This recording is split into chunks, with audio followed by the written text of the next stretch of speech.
یہ فلک یہ ماہ و انجم، یہ زمین یہ زمانہ، تیرے حسن کی حکایت، میرے عشق کا فسانہ، یہ فلک یہ ماہ و انجم، یہ میرا پیام کہنا،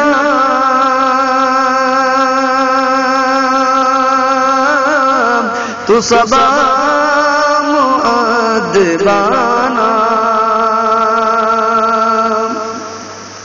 یہ میرا پیام کہنا، تو صبا مؤدبانہ۔ أما بعد فأعوذ بالله من الشيطان الرجيم، بسم الله الرحمن الرحيم، يا أيها الناس اتقوا ربكم الذي خلقكم من نفس واحدة وخلق منها زوجها وبث منهما رجالا كثيرا ونساء، واتقوا الله الذي تساءلون به والأرحام إن الله كان عليكم رقيبا، وقال النبي صلى الله عليه وسلم الراحمون يرحمهم الرحمن ارحموا من في الأرض يرحمكم من في السماء، أو كما قال صلى الله عليه وسلم۔ محترم حضرات، اس وقت میں نے قرآن کریم کی ایک آیت اور نبی اکرم صلی اللہ علیہ وسلم کی ایک حدیث آپ کے سامنے پڑھی ہے۔ قرآن کریم کی آیت کے اندر یہ فرمایا گیا ہے کہ اے انسانوں، اپنے اس پروردگار سے ڈر کر زندگی گزارو جس نے تمہیں ایک ہی ایک نفس سے پیدا کیا ہے۔ الذی خلقکم من نفس واحدہ، جس نے تم سب کو، تمام دنیا کے انسانوں کو ایک ہی ایک نفس یعنی ایک ہی ایک ذات سے پیدا کیا ہے۔ وخلق منها زوجها، اور پھر اسی ایک ذات سے اس اللہ نے اس کی بیوی کو بنایا۔ وَبَثَّ مِنْهُمَا رِجَالًا كَثِيرًا وَنِسَاءً، اور پھر انہی دونوں سے یعنی ماں باپ سے بے شمار مردوں بے شمار عورتوں کو دنیا میں پھیلا دیا، بسا دیا۔ یہ تو آیت کریمہ ہے، اور پھر اس کے بعد میں نے جو حدیث پاک پڑھی تھی اس کا ترجمہ ہے کہ اللہ کے نبی علیہ الصلاۃ والسلام نے فرمایا الراحمون یرحمہم الرحمن، رحم کرنے والوں پر رحمان رحم کرتا ہے۔ ارحموا من فی الارض یرحمکم من فی السماء، اس لیے تم زمین والوں پر رحم کرو، آسمان والا تم پر رحم کرے گا۔ یہ ہے آیت کا اور حدیث پاک کا ترجمہ۔ آیت کریمہ میں جو مضمون ہے اس میں یہ بتایا گیا ہے دنیا میں بسنے والے تمام کے تمام انسان سب ایک ہی ماں باپ کی اولاد ہیں۔ اللہ نے تم سب کو ایک ماں باپ سے پیدا کیا ہے۔ باپ کون؟ وہ حضرت آدم علیہ الصلاۃ والسلام۔ انہی سے اللہ نے ان کی بیوی یعنی حضرت حوا کو پیدا کیا تھا۔ پھر حضرت حوا اور آدم ان دونوں سے تمام کے تمام دنیا میں بسنے والے انسانوں کو اللہ نے وجود بخشا۔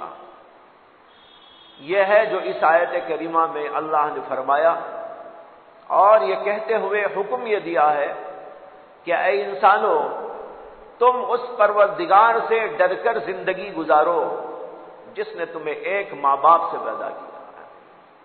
سوچئے، غور کیجئے کہ اس کے اندر کتنا اہم ترین مضمون دنیا والوں سے خطاب کرتے ہوئے کہا گیا ہے، دیا گیا ہے۔ تمام انسان اس کے مخاطب ہیں،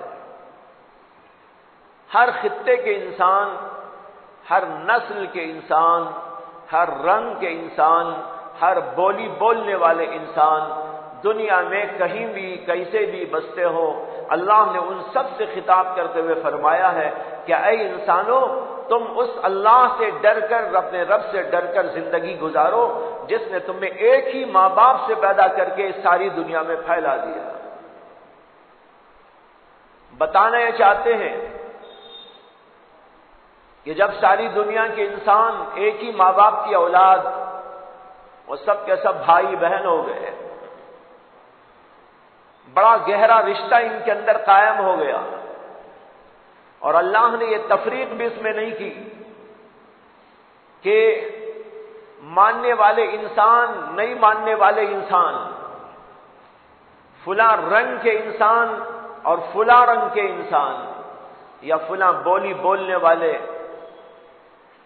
اللہ نے نہ تو مذہب کی تفریق کی، نہ زبان کی تفریق کی، نہ کسی علاقے کی تفریق کی، تمام کے تمام دنیا کے انسانوں سے اللہ کا خطاب ہے، کیونکہ وہ جو خطاب کرنے والی ذات ہے، اللہ کی ذات، وہ رب العالمین ہے، تمام عالموں کی پالنہار ہے، وہ سب کا پروردگار ہے، اس لیے اس کا خطاب تمام انسانوں سے ہے، صرف عرب والوں سے اس کا خطاب نہیں ہے، انڈیا والوں سے اس کا خطاب نہیں ہے، اور مخصوص کسی فرقے سے اس کا خطاب نہیں ہے، بلکہ اللہ کے خطاب تمام کے تمام انسانوں سے ہے، اور ان سے خطاب کرتے ہوئے اللہ نے کہا ہے کہ تم کو اللہ سے ڈر کر زندگی گزارنی چاہیے جس اللہ نے تم سب کو ایک ہی ماں باپ سے پیدا کیا۔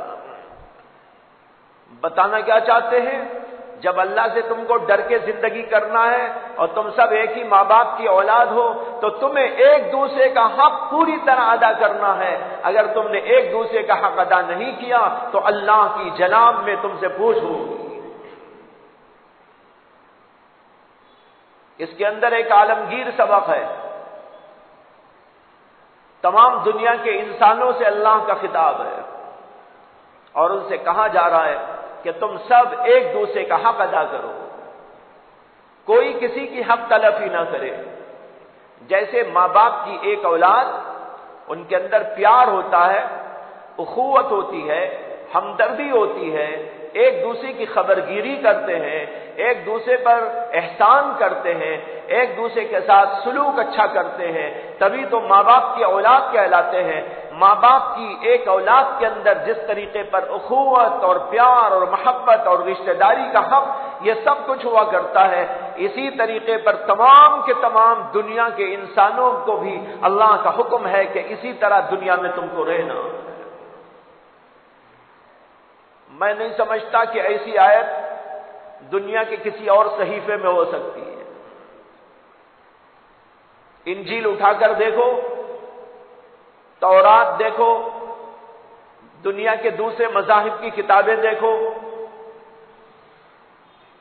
ہو سکتا ہے کہ اللہ کی جو اور کتابیں اس سے پہلے نازل ہوئی ان کے اندر بھی ایسی ہی باتیں ہوں گی، اس لیے کہ وہ بھی تو اللہ ہی کی کتابیں ہیں۔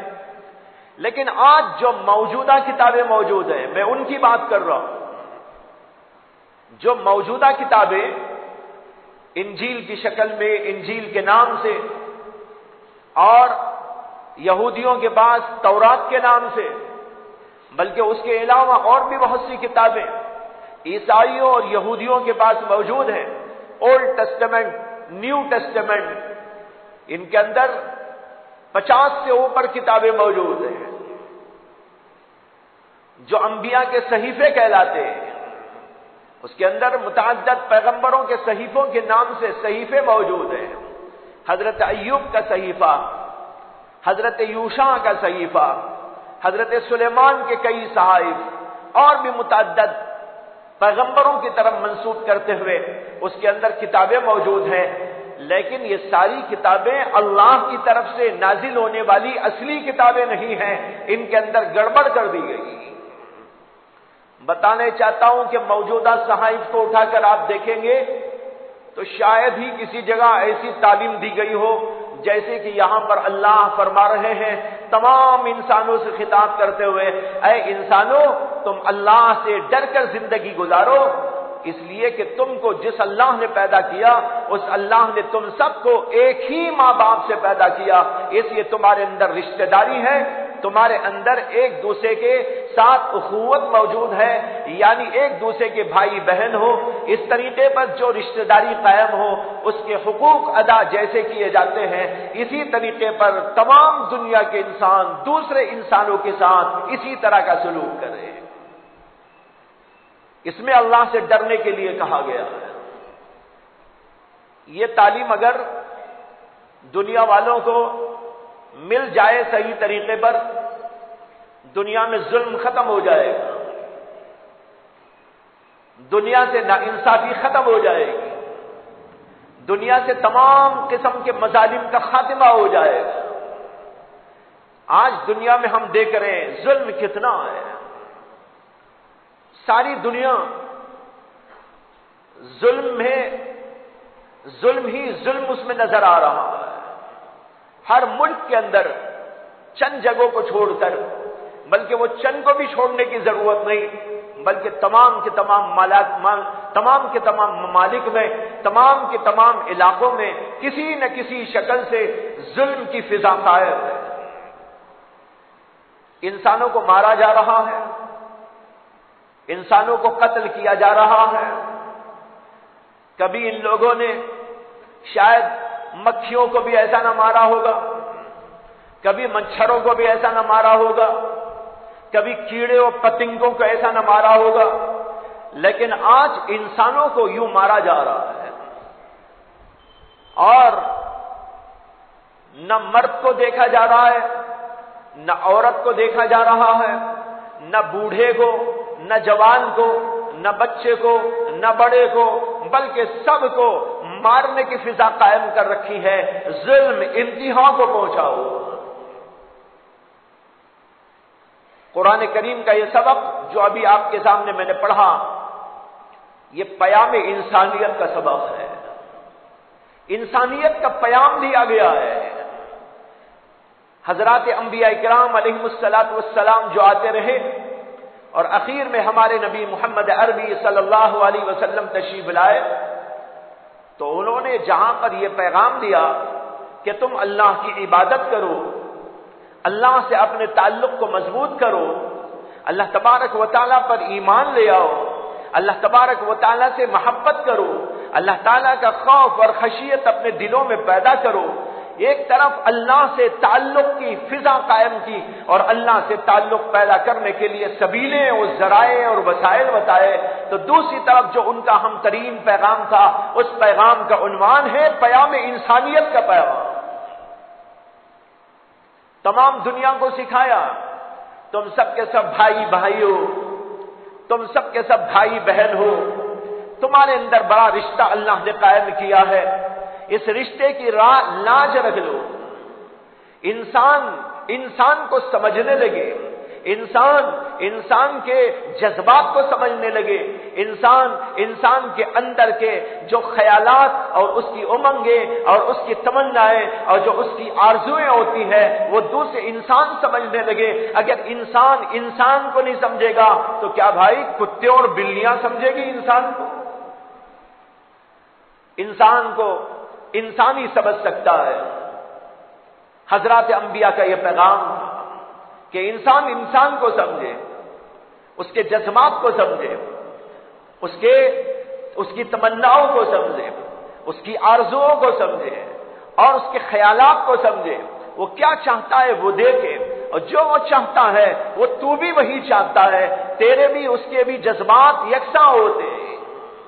ہر انسان کا ظاہر بات ہے مزاج یکساں ہوتا ہے، اس لیے حکم دیا گیا کہ تم ایک دوسرے کو سمجھو، ایک دوسرے کی رعایت کرو، ایک دوسرے کی خاطر مدارات کرو، ایک دوسرے کے جذبات کا احترام کرو، ایک دوسرے کے خونوں کا احترام کرو، ایک دوسرے کی عزتوں کا احترام کرو، ایک دوسرے کے مالوں کا احترام کرو، ایک دوسرے کی اولاد کا احترام کرو۔ حدیث میں آتا ہے کہ اللہ کے نبی علیہ السلام نے حجۃ الوداع کے موقع پر، جبکہ آپ کے ساتھ 1,24,000 صحابہ کرام کا عظیم الشان مجمع موجود تھا، آپ نے صحابہ کرام سے پوچھا، کہاں؟ میدان عرفے میں پوچھا۔ آپ نے پوچھا کہ آج کون سا دن ہے؟ حضرات صحابہ خاموش ہو گئے۔ اللہ کے نبی نے پھر پوچھا، ارے بتاؤ کون سا دن ہے؟ صحابہ کہتے ہیں کہ ہم سوچنے لگے شاید اللہ کے نبی علیہ السلام آج کے دن کا کچھ نام بدل دینا چاہتے ہو، اس لیے پوچھ رہے ہیں کہ آج کون سا دن ہے۔ صحابہ خاموش ہو گئے۔ آپ نے فرمایا، کیا آج یوم عرفہ نہیں ہے؟ صحابہ نے کہا، ہاں اللہ کے رسول آج یوم عرفہ ہے۔ آپ نے پوچھا پھر کہ بتاؤ یہ کون سا مہینہ ہے؟ صحابہ پھر خاموش ہو گئے۔ اللہ کے نبی علیہ السلام نے فرمایا، کیا یہ مہینہ ذی الحجہ کا مہینہ نہیں ہے؟ صحابہ کرام نے کہا کہ اللہ کے رسول ہاں یہ ذی الحجہ کا مہینہ ہے۔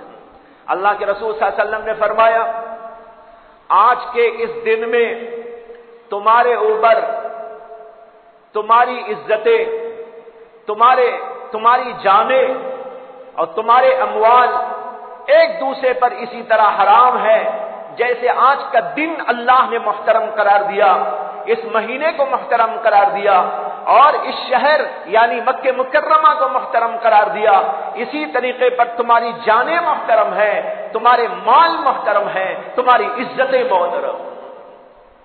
کیا مطلب ہوا؟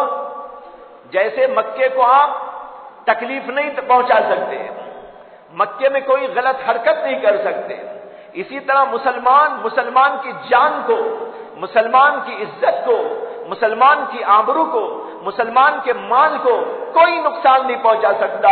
جیسے یہ تین چیزیں محترم، وہ دن بھی محترم، وہ مہینہ بھی محترم، وہ جگہ بھی محترم، اسی طریقے پر مسلمان کا مال محترم، مسلمان کی جان محترم، مسلمان کی عزت محترم۔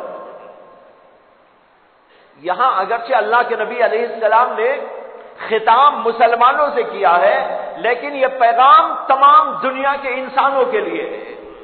یہ مطلب نہیں کہ صرف مسلمان کی رعایت کرے گا، بلکہ مسلمانوں کو سبق سکھایا گیا، تمہارے یعنی تم انسانوں کے ایک دوسرے کے مال محترم ہے، ایک دوسرے کی عزتیں محترم ہے، ایک دوسرے کی جانیں محترم ہے، ان میں سے کوئی کسی کو تکلیف نہیں پہنچا سکتا۔ یہ ہے اسلام کی تعلیم۔ اس کے اندر سب سے بڑا یہ سبق دیا گیا کہ تمام دنیا کے انسان ایک ماں باپ کی اولاد ہے، اس لیے ایک دوسرے کے ساتھ اسی طرح رہو جیسے ایک گھر کے اندر رہنے والے بھائی بہن ہوتے ہیں، بھائی ہوتے ہیں، جس طریقے پر ان کا رہن سہن پیار کے ساتھ ہوتا ہے اور ہونا چاہیے، محبت کے ساتھ ہوتا ہے، اتحاد اور اتفاق کے ساتھ ہوتا ہے۔ وہ کھاتا ہے تو یہ بھی کھاتا ہے، وہ اگر بھوکا رہتا ہے تو یہ بھی بھوکا رہتا ہے، اس کو تکلیف ہوتی ہے تو یہ بھی تکلیف محسوس کرتا ہے، کوئی اگر طبیعت کسی کی خراب ہو جاتی ہے، گھر کے تمام افراد ملتے ہیں اور اس کی تیمارداری کرتے ہیں، اس کے ساتھ بھلائی کا اچھا معاملہ کرتے ہیں۔ اسی طریقے پر دنیا کا کوئی بھی انسان ہو، تمام انسانوں کے ساتھ انسانوں کا یہی سلوک ہونا چاہیے۔ میں نے ابھی عرض کیا، ایسی تعلیم تو آپ کو دنیا کے کسی آج کے صحیفے میں نہیں مل سکتی۔ اتنا اہم ترین پیغام ہمارے پاس موجود ہے، لیکن افسوس تو یہ ہے بھائیو، اس پیغام کو کبھی ہم ہی نے نہیں سمجھا، ہم دوسروں کو لے جا کے کیا دیتے ہیں۔ آج تو مسلمان نے بھی نہیں سمجھا اس پیغام کو۔ مسلمان سے دشمنی کر رہا ہے، مسلمان کی بے عزتی کر رہا ہے، مسلمان کے ساتھ بدسلوکی کر رہا ہے، اور اس کے مالوں کو دبا رہا ہے، اس کی جائیدادوں کو دبا رہا ہے، مختلف انداز سے، غلط انداز سے سلوک کرتا چلا جا رہا ہے۔ جب مسلمان کو نہیں سمجھا تو ظاہر بات ہے اس پیغام کو اس نے صحیح طور پر آج تک نہیں سمجھا، نہیں ادا کیا ہے۔ اس سے پہلے تو مسلمان کو سمجھنا ہے۔ جب مسلمان سمجھے گا اور اس کے اندر یہ چیزیں پیدا ہو جائے گی، پھر وہ دوسروں کو پیش کرے گا، اور ساری دنیا کے سامنے جب پیغام جائے گا تو دنیا حیرت زدہ ہو کے دیکھے گی کہ کیا پیغام دیا جا رہا ہے۔ اس لیے کہ جس وقت یہ آیتیں نازل ہوئی جن میں یہ مضمون جو ابھی آپ کو سنایا گیا، لوگوں کو سنایا گیا تھا کہ تمام کے تمام انسان ایک ماں باپ کی اولاد ہے، اور ایک جگہ نہیں، قرآن میں اور مقامات پر بھی اس کا تذکرہ موجود ہے۔ یا ایھا الناس انا خلقناکم من ذکر و انثی، اے انسانوں ہم نے تم کو ایک ہی ماں باپ سے پیدا کیا ہے، ایک مرد ایک عورت سے پیدا کیا ہے۔ وجعلناکم شعوبا وقبائل، اور ہم نے تمہارے اندر مختلف قبیلے، مختلف خاندان بنا دیے، لیکن مختلف خاندانوں کا مطلب یہ نہیں کہ تم ایک ماں باپ کی اولاد نہیں ہو، تم سب کے سب ایک ہی ماں باپ کی اولاد ہو۔ یہ قرآن میں دوسری جگہ کا پیغام بتانا یہ ہے کہ جب یہ پیغام محمد الرسول اللہ صلی اللہ علیہ وسلم لے کر دنیا میں آئے اور آپ نے اس پیغام کو آشکارا کیا، تو دنیا کا نقشہ ایسا تھا کہ اس کے اندر ظلم و غارت گری انتہا کو پہنچی ہوئی تھی، اور ظلم کرنے والے انسانوں پر خود انسان ہوا کرتے تھے۔ یہ نہیں کہ کوئی درندے آ رہے ہو، شیر اور ہاتھی اور باغ آ رہے ہو، جنگل کے درندے چلے آ رہے ہو اور انسانوں پہ ظلم ڈھا رہے ہو، نہیں، یہاں ظلم ڈھانے والے، شہروں کو تباہ کرنے والے، انسانوں کو غارت کرنے والے، انسانوں کی جائیدادوں کو لوٹنے والے، انسانوں کے مالوں کو لوٹنے والے، ان کی عزت اور آبرو کو خاک میں ملانے والے کوئی اور نہیں تھے، خود انسان ہی تھے جو انسانوں کے ساتھ یہ سلوک کر رہے تھے۔ ایسا سخت ترین دور، اور اس دور کے اندر یہ پیغام اتارا جا رہا ہے۔ یا ایھا الناس اتقوا ربکم، اے انسانوں اپنے پروردگار سے ڈر کر زندگی گزارو۔ کون پروردگار؟ الذی خلقکم من نفس واحدہ وخلق منها زوجہا، جس نے تم سب کو ایک انسان سے پیدا کیا اور اسی سے اس کی بیوی بنائی، اور پھر انہی دونوں سے تم سب کو دنیا میں پھیلا دیا ہے۔ جب انہوں نے سنا تو ان کو بڑا عجیب لگا، اس لیے کہ دنیا میں انسانوں نے ظلم کی فضا قائم کر رکھی تھی، قبیلے لڑتے تھے، ایک قبیلہ کبھی نہیں سمجھتا تھا یہ میرے جیسے انسان ہیں، وہ سمجھتا تھا میں انسان ہوں، یہ انسان نہیں ہے، یہ کتے ہیں، یہ جانور ہیں، یہ درندے ہیں، ان کو ختم کر ڈالو دنیا سے۔ ہندوستان وہ علاقہ جہاں پر انسانوں کو بانٹ دیا گیا تھا، قبیلوں میں بانٹ دیا گیا تھا، مختلف طبقات میں بانٹ دیا گیا تھا، چھوت چھات کی بیماریاں یہاں پل رہی تھی، انسان کے ساتھ ایسا سلوک کرتا تھا جیسے کوئی جانور کے ساتھ بھی نہیں کیا جاتا۔ بعض انسانوں کو کم درجے کا، بعض انسانوں کو بڑے درجے کا قرار دے دیا گیا تھا، کوئی بڑے طبقے میں شمار ہوتا تھا، کوئی چھوٹے طبقے میں، اور آج بھی یہ بیماریاں ہندو قوم کے اندر موجود ہیں۔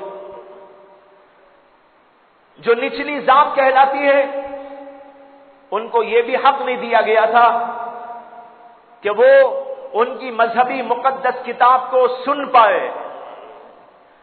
اگر نچلے طبقے کا کوئی آدمی کسی پجاری کے پاس چلا گیا اور پجاری اس وقت میں ان کے ویدوں کو پڑھ رہا تھا اور وید کے وہ ان کے مقدس الفاظ اس جانے والے نچلے طبقے کے انسان کے کان میں پڑ گئے، اتفاق سے کان میں پڑ گئے، تو وہ کہتے تھے اب یہ آدمی اس قابل نہیں ہے کہ اس کے کانوں کو یوں ہی رکھا جائے، اس کے کان میں شیش پگھلا کے داخل کی جائے۔ یعنی نچلے طبقے کے انسانوں کو ان کی جو مقدس کتاب ہے وہ سننے کا بھی حق نہیں تھا، ان کی مندروں میں جانے کی ان کو اجازت نہیں، اور آج بھی یہ سب کچھ موجود ہے۔ آج بھی بہت سی مندروں میں ہر آدمی نہیں جا سکتا، پابندی لگی ہوئی ہے، فلاں قوم کے لوگ داخل ہو سکتے ہیں، فلاں قوم کے لوگ داخل نہیں ہو سکتے۔ اس طریقے پر اونچ نیچ کی فضا قائم کی گئی تھی، لیکن انسانوں کو انسانیت کا سبق پڑھایا گیا، تمام دنیا کے انسانوں کو ایک ماں باپ کی اولاد قرار دیا گیا اور سب کو مساوی درجے کا انسان قرار دیا گیا۔ یہ کہاں قرار دیا گیا؟ اس اللہ کی عظیم الشان کتاب میں جس کو قرآن کریم کہتے ہیں، اور محمد صلی اللہ علیہ وسلم کی تعلیمات کے اندر اس بات کو آشکارا کیا گیا اور بتایا گیا دنیا کے تمام انسان ایک درجے کے ہیں، سب کا احترام کرو۔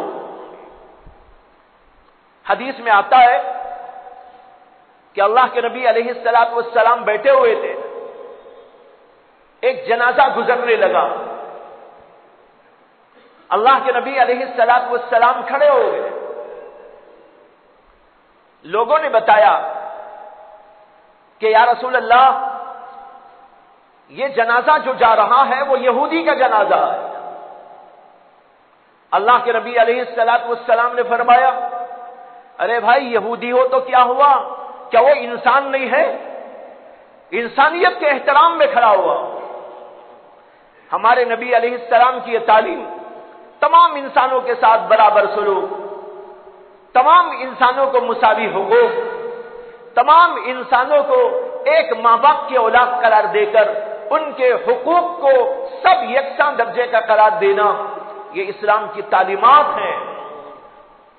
یہ اسلام کی تعلیم آج آشکارا کرنے کی ضرورت ہے، اس لیے کہ آج ظلم کرنے والوں کی یہاں سے وہاں تک بڑھوتری ہوتی جا رہی ہے، کثرت ہوتی جا رہی ہے، ان کے دلوں کے اندر سے رحم اور کرم نکل گیا ہے، ان کے دلوں کے اندر سے انسانیت ختم ہو گئی، وہ انسانی جذبات تک کو نہیں جانتے، اور صرف یہاں نہیں مختلف ملکوں کے اندر یہی حال ہے، انسان انسانوں کے ساتھ یوں ہی بدسلوکی کرتا جا رہا ہے۔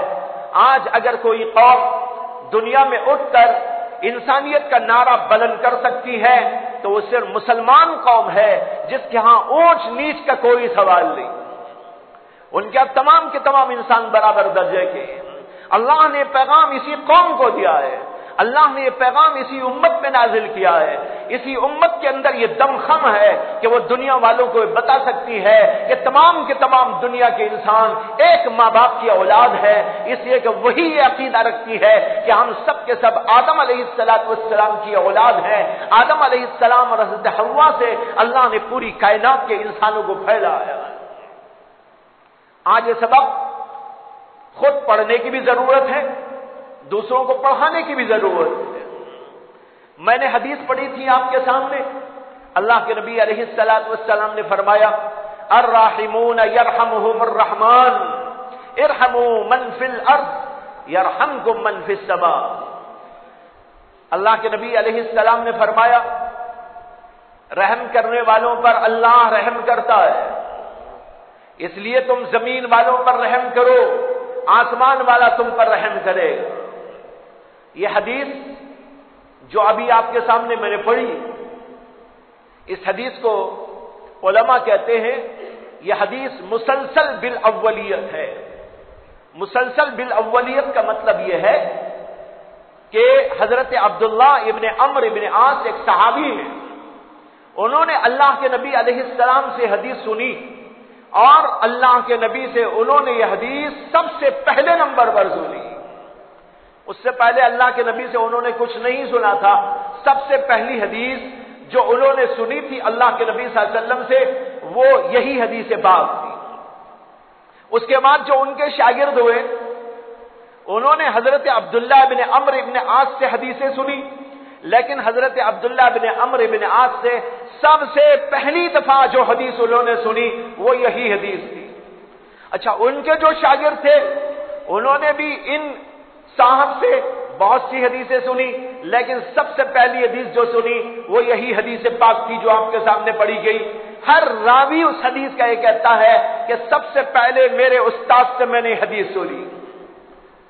اس طرح یہ سلسلہ چلتے چلتے چلتے صحابی تک پہنچتا ہے، اور صحابی کہتے ہیں سب سے پہلے نمبر پر میں نے اللہ کے نبی سے حدیث سنی۔ اس طرح ہر ایک شاگرد اپنے استاد کے بارے میں بتاتا ہے کہ میں نے اپنے استاد سے سب سے پہلے نمبر پر یہ حدیث سنی ہے۔ اس حدیث کا نام ہے مسلسل بالاولیت۔ اس حدیث کا مضمون ہے جو آپ کے سامنے میں نے پیش کیا۔ اللہ کے نبی نے فرمایا الراحمون یرحمہم الرحمن، رحم کرنے والوں پر اللہ رحم کرتے۔ اس سے بھی معلوم ہوا کہ رحم کرنے والوں پر اللہ کا رحم ہوتا ہے، ظالموں پر اللہ کا رحم نہیں آتا۔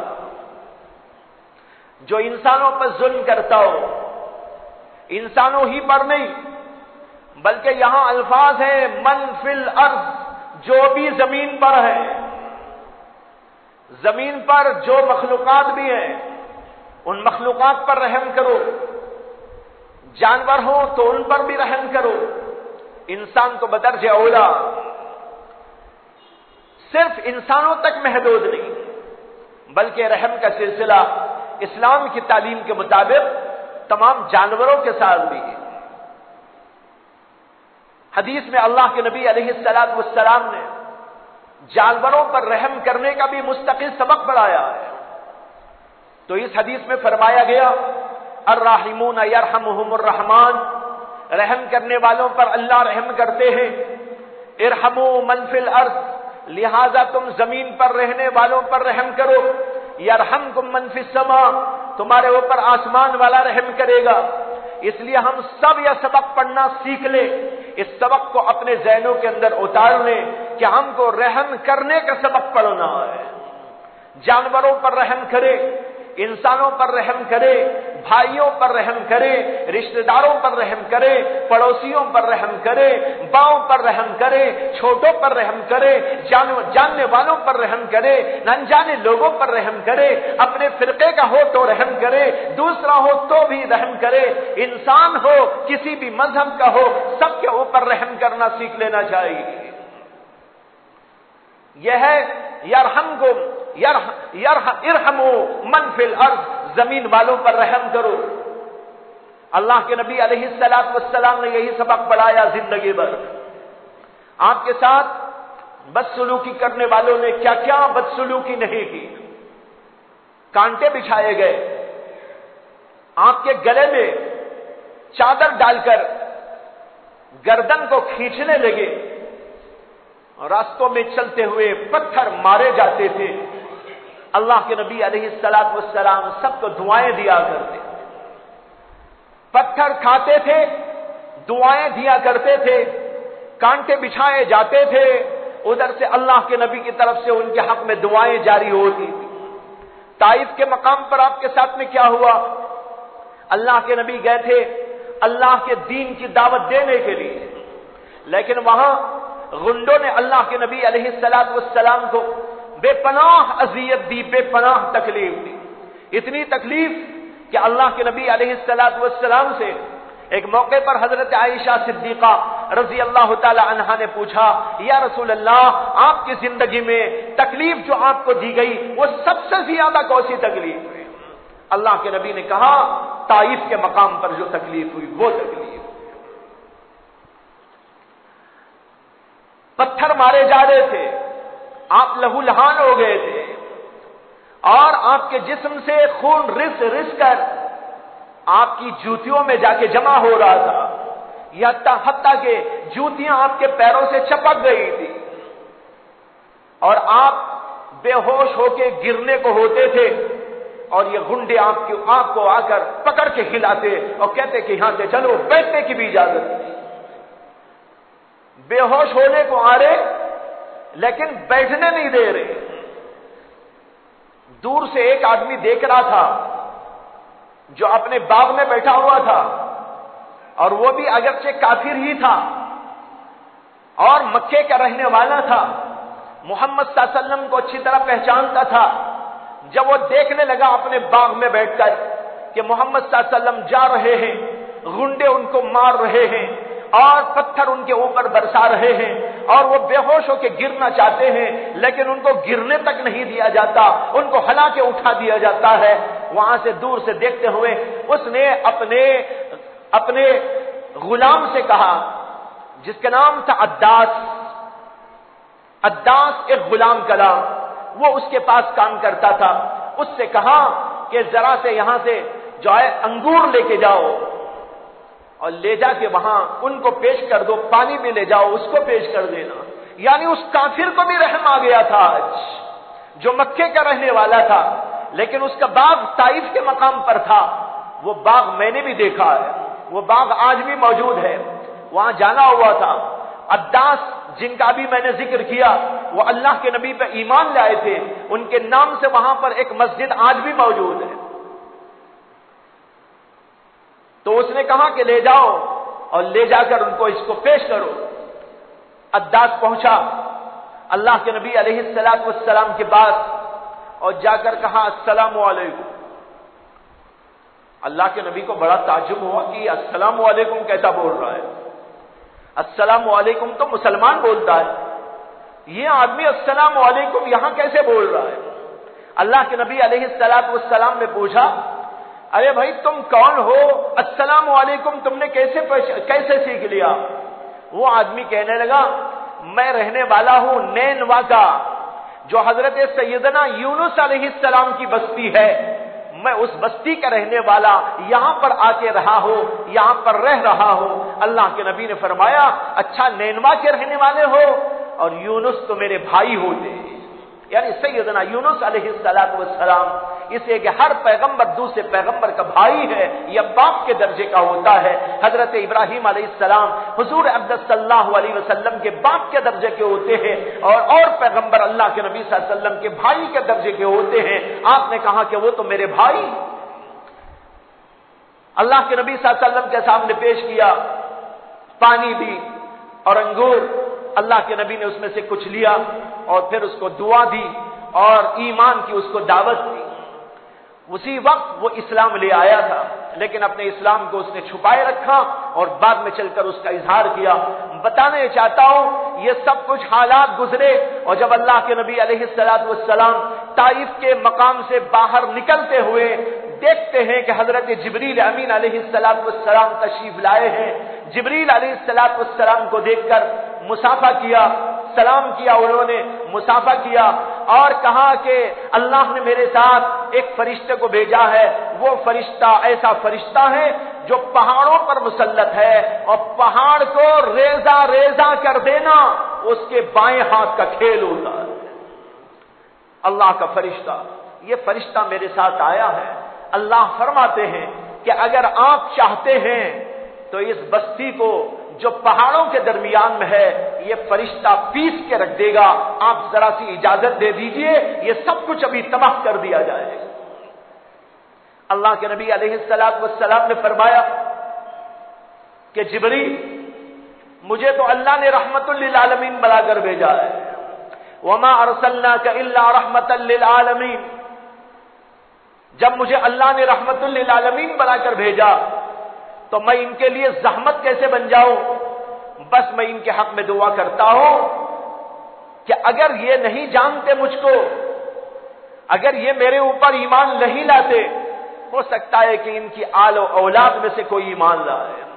اللہ کے نبی علیہ السلام کا ضرب دیکھیے، اللہ کے نبی علیہ السلام کے رحم و کرم دیکھیے، آپ کے مزاج کی عالی ظرفی دیکھیے. اللہ کے نبی نے بد دعا تو نہیں کی، ان کے حق میں دعا کر دی. نتیجہ ہوا آج آپ وہاں پر جا کر دیکھیے کفر کا، کافروں کا نام و نشان بھی وہاں موجود نہیں. اللہ نے انہی لوگوں میں سے کسی کو توفیق دے دی، ایمان پھیلا. آج وہاں پر سب جگہ ایمان ہی ایمان کی فضا آپ کو نظر آ رہی ہے. یہ ہے ہمارے نبی علیہ السلام کا سبق جو آپ نے اپنے عمل سے اپنے کردار سے دیا. زندگی میں ایسے واقعات سینکڑوں نہیں ہزاروں کی تعداد میں ہے. اللہ کے نبی علیہ السلام نے کس طرح لوگوں کے ساتھ رحم کا کرم کا بہتر انداز سے سلوک فرمایا تھا. اس کی ایک دو مثالیں کیا دے, وہاں تو مثالیں ہی مثالیں موجود ہیں. پوری زندگی اسی سے عبارت ہے. پوری زندگی کے اندر یہی نقشہ اللہ کے نبی علیہ السلام کا نظر آتا ہے. اور پھر حضرات صحابہ بھی ایسے ہی تھے کہ انہوں نے بھی اسی نقشے کو پیش کیا. مجھے ایک عجیب روایت یاد آ گئی. اللہ کے نبی علیہ السلام کے اس واقعے کو بیان کرتے ہوئے, لیکن مجھے اس کی ابھی تک تحقیق نہیں ہے کہ یہ روایت کس پائے اور کس درجے کی ہے.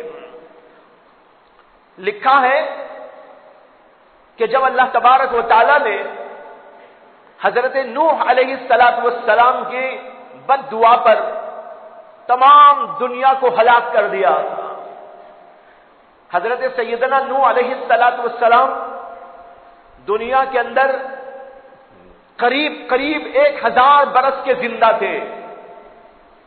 40 سال میں ان کو نبوت ملی اور 950 برس کی طویل زندگی دعوت اللہ اور تبلیغ کے اندر گزاری.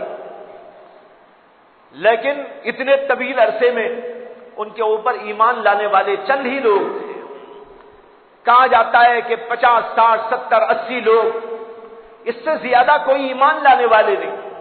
حضرت سیدنا نوح علیہ السلام نے طویل عرصے تک ان کے اندر جد و جہد کرنے کے بعد جب دیکھا کہ لوگ بالکل ایمان لانے تیار نہیں, بلکہ روز روز تکلیفیں دیتے ہیں, پریشان کرتے ہیں, تو حضرت نوح علیہ السلام نے بددعا کر دی, لا تذر علی الارض من الکافرین دیارا, اے اللہ اس سرزمین کے اوپر کسی کافر کو بھی نہ چھوڑ, سب کو ہلاک کر دے.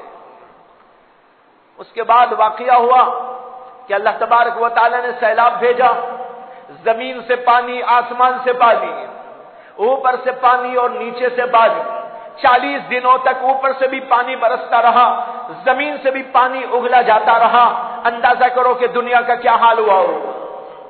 1 گھنٹہ 2 گھنٹے اگر لگاتار بارش ہو جائے, ساری سڑکیں یہاں سے وہاں تک آپ کو پر نظر آتی ہے, چلنا دشوار ہو جاتا ہے, کار نہیں چل سکتی اور چیزیں ٹھہر جاتی ہیں, انسان کے لیے چلنا مشکل ہو جاتا ہے. اگر 1 گھنٹے 2 گھنٹے کی بارش کا یہ حال ہو تو آپ اندازہ کریں جو ہلاکت اور تباہی کی غرض سے اللہ نے 40 دن تک اوپر سے بھی اور نیچے سے بھی پانی نکالا, اس پانی کا حال کیا ہوا ہو. سارے پہاڑ ڈوب گئے تھے, بڑے بڑے پہاڑ اسی کے اندر ڈوب چکے تھے, اتنا پانی آیا. الغرض ساری دنیا کے انسانوں کو ہلاک کر دیا گیا. بچے تو صرف وہ بچے جو ایمان لانے والے تھے اور حضرت سیدنا نوح علیہ السلام کے ساتھ کشتی کے اندر سوار ہو گئے تھے. یہ واقعہ ہو گیا. اس کے بعد جب اللہ تبارک و تعالی نے عذاب ختم کر ڈالا, نوح علیہ السلام پھر دنیا میں آ گئے, کشتی سے اتر آئے, حسب معمول ان کی زندگی شروع ہوئی. تو ایک دن اللہ تعالیٰ نے حضرت سیدنا نوح علیہ السلام سے فرمایا کہ اے نوح, تم کو حکم دیتا ہوں مٹی کے برتن بناؤ. کمار بناتا ہے مٹی کے برتن, اسی طرح ان کو بنانے کا حکم دیا. تو حضرت نوح علیہ السلام نے مٹی کے برتن بنانے شروع کر ڈالے. بہت سے برتن بنا دیے, یہاں سے وہاں تک اس کو رکھ دیا. سووں کی تعداد کے اندر مختلف ڈیزائنوں کے, کوئی پلیٹ کی شکل میں, کوئی کٹوری کی شکل میں, کوئی گلاس کی شکل میں, کوئی بڑے جو ہے گھڑے کی شکل میں, کوئی چھوٹے مٹکے کی شکل میں. بہرحال جو کچھ کے وہ بنا سکتے تھے مختلف برتن بنا دیے. جب وہ بنا کے تیار کر دیے تو حضرت نوح علیہ السلام کو برتن بڑے اچھے لگنے لگے. اپنے ہاتھ سے بنائے تھے نا, دیکھا ارے کتنے اچھے اچھے برتن ہیں. کوئی کٹورا ہے, کوئی ڈونگا ہے, کوئی مٹکا ہے, کوئی گھڑا ہے, کوئی کسی شکل کا ہے, کوئی کسی شکل کا ہے. بہت سارے برتنوں کو دیکھ کر وہ کہنے لگے کتنے اچھے ہیں برتن. اللہ نے کہا اے نوح آپ نے ان برتنوں کو بنایا، اب حکم دیتا ہوں سارے برتنوں کو توڑ دو۔ حضرت نوح علیہ السلام کو دھچکا سا لگا، انہوں نے کہا اتنے اچھے برتن توڑ دینا ہے؟ میں نے کتنی محنت کی اور ان برتنوں کو بنایا تھا، ڈیزائن کے بنایا تھا، خوبصورت انداز سے بنایا تھا، اللہ کا حکم ہے ان کو توڑنا۔ دل میں ایک عجیب سی جھجک محسوس ہوئی۔ اللہ نے کہا میں جان رہا ہوں کہ تمہارے دل کے اندر ان برتنوں کی محبت آ گئی ہے اور اس کی وجہ سے تم کو توڑنے میں ذرا سا جھجک محسوس ہو رہا ہے، لیکن میرا حکم ہے توڑ دو۔ حضرت نوح اللہ کے حکم کے اوپر سارے برتنوں کو توڑ دیتے ہیں، کوئی لکڑی وکڑی لیتے ہیں، سب پہ مارتے ہیں، یہاں سے وہاں تک سب کا سب جو کچھ بنایا تھا تتر بتر ہو جاتا ہے، لیکن دل میں کچھ احساس تو اب بھی ہو رہا ہے۔ اللہ تعالیٰ نے کہا کہ اے نوح تم نے کچھ برتن بنائے، مٹی بھی میری، بنانے کی طاقت وہ بھی میری طرف سے تم کو دی گئی، یہ ہاتھ پیر جو تمہارے پاس موجود ہے وہ بھی میرے ہی عطا کر دے اور میرے ہی عطا کردہ، اور تمہارے اندر جو دماغ ہے جس سے تم نے یہ مختلف برتن بنائے یہ دماغ بھی میرا ہی عطا کردہ، سب کچھ میرا، اور میں نے جب تم سے کہا بناؤ تم نے بنا دیا میری توفیق سے اور میرے اشارے سے، میری چیزوں کو لے کر، اور پھر اس کو توڑنے کا حکم دیا تو تم کو دل پر اتنا گہرا اثر ہو رہا ہے، اور تم نے میری کائنات کو توڑنے کے لیے یوں دعا کر دی تھی کہ دنیا میں کسی کو بھی نہ چھوڑنا، سب کو تباہ کر دینا۔ اللہ نے کہا یہ انسانوں کو میں نے بنایا تھا، اس کائنات کو میں نے بنایا تھا، مجھے بھی رحم آتا ہے ان پر۔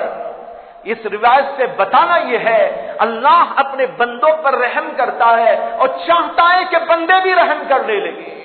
ایک دوسرے پر رحم کرو، ایک دوسرے کی ہمدردی کرو، ایک دوسرے کی غمخواری کرو، اسی کا سبب تمام اسلام کی تعلیمات کے اندر موجود ہے۔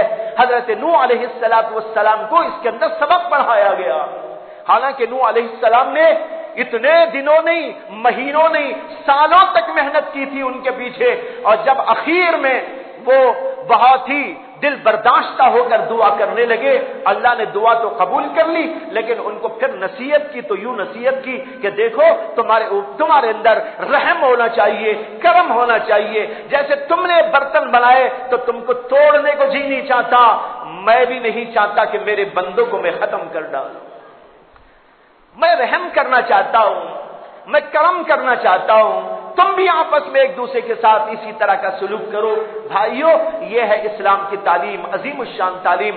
آج اس تعلیم کو پھیلانے کی ضرورت ہے، اپنے اندر رحم و کرم پیدا کیجئے، پیار کا سبق دیجئے، پیار کا سبق لیجئے، بھائیوں کے ساتھ، رشتہ داروں کے ساتھ اور مختلف قوموں کے ساتھ، ملنے جلنے والے لوگوں کے ساتھ سب اسی رحم کا کرم کا معاملہ شروع کرے، اللہ کی طرف سے رحم کی بارش ہونے لگے گی۔ اللہ تعالیٰ مجھے بھی آپ کو بھی توفیق عطا فرمائے۔ وآخر دعوانا ان الحمد للہ رب العالمین۔